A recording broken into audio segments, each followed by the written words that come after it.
Так, я хотел бы рассказать такой интересный исторический сюжет, связанный с молодостью известного советского государственного политического деятеля Дмитрия Трофимовича Шипилова. Он связан с Якутией, куда он был отправлен в 1926 году после окончания факультета советского права Первого Московского государственного университета. Он был отправлен на работу прокурором главного судьи Якутской ССР. Причем он в своих воспоминаниях пишет так, что мне предлагали место прокурора Сокольнического района Москвы или Чувашию, или Якутию. И он выбрал Якутию. Я в Якутию, сказал он. Ну, представьте себе, тогда люди были очень идейные. Может быть, сейчас вряд ли кто-то выбрал Якутию, а выбрал один из районов Москвы. Но вот при этом выборе он выбрал почему-то Якутию. Ну, представьте, 20-е годы. Это очень тяжелое время было. Еще практически бушевала гражданская война. И в беседе с Чусовым Шипилов, который перечислял себя к поколению комсомольцев 20-х годов, довольно одержимого поколения, он вспоминал: кончая университет, мне предлагают место прокурора Сокольнического района или Чувашию, или Якутию. Я без слова, без сомнения решил в Якутию. Это далеко, что нужно народу, отдать себя служению. Здесь, в Якутии, он стал членом ВКПБ. И в опубликованных фрагментах воспоминаний Шипилова, он говорит, что якутский период его биографии очень значимый. И хранят якутские архивы вот эти моменты. И немало о нем есть из якутского периода.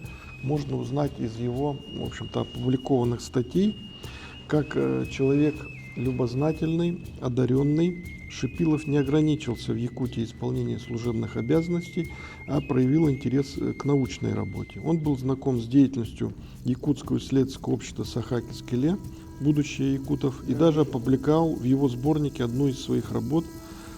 Также сотрудничал с литературно-общественным журналом «Якутские зорницы». В нем он опубликовал 2 статьи, первая из которых была датирована августом 1927 года и была написана по архивным материалам Якутского окружного суда и называлась «К вопросу о наказании общественного права якутов, обычного права якутов». Другая статья «Контрреволюция Якутии перед трибуналом» посвящена событиям 2020 года, Вилюйскому городскому восстанию и Алекминскому уездному заговору. Она была написана по материалам архивных материалов Якутского революционного трибунала и построена исключительно по документам, протоколам и свидетельских показаний, имеющихся в деятеле. Кстати говоря, вот этот архивный опыт потом ему пригодился, потому что он работал уже после отстранения от должности. Вы знаете эту историю, примкнувшую к ним Шипилов, когда он практически был лишен звания член-кора Российской академии наук и был исключен из партии, хотя бы имел звание генерала-майора. После он фронтовик, очень заслуженный, но об этом я скажу позже. И работал в Государственном архиве Российской Федерации, скажем, последние годы своей жизни. Поэтому он проявил себя опытным. Он принадлежал обязательно в своих статьях, что все его работы были основаны документов. Шипилов покинул Якутию в 1928 году и уже никогда туда не возвращался, но сохранил на всю жизнь свои впечатления об этом холодном крае. И самые теплые воспоминания у него были. Ярким героическим периодом, конечно, в жизни Шипилова, как и многих советских людей, современников, было участие в Великой Отечественной войне. Он прошел путь от ополченца, представьте себе, до генерал-майора. Участвовал в ряде главных сражений войны, в освобождении Европы, взятии Будапешта, Вены. И косвенным свидетельством его популярности в войне в последний военный период является упоминание о нем в романе известного советского писателя Павленко. Этот роман назывался «Счастье». Он был удостоен Сталинской премии в 1948 году. Довольно известный такой роман.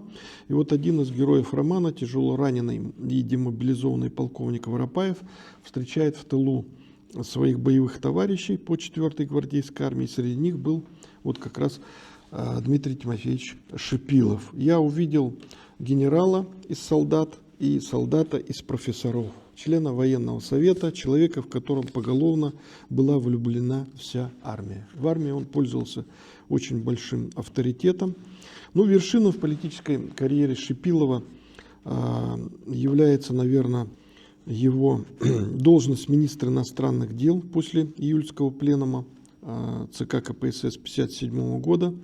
Потом последовала политическая опала, которая затянулась на десятилетия, и она разделила, конечно, вот его жизнь на две такие части. И, по сути, он был еще в то время после опалы совсем не старым человеком, но вынужден искать иное применение своим силам. И он работал последние годы, как я уже сказал, археографом отдела научной публикации документальных источников советского периода в Государственном архивном управлении при Совете министров СССР. Конечно, жизнь его была достаточно сложная, интересная, но все-таки якутский эпизод в его биографии мы должны очень хорошо знать, помнить об этом, что он выбрал именно Якутию при своем распределении и как бы оставил это в своих мемуарах. Мемуары, по-моему, его вышли, есть такая книга, и «Не примкнувший к ним Шипилов» называется. Можете ознакомиться в библиотеках. И как бы вот этот эпизод очень важен в нашей якутской историографии. Спасибо.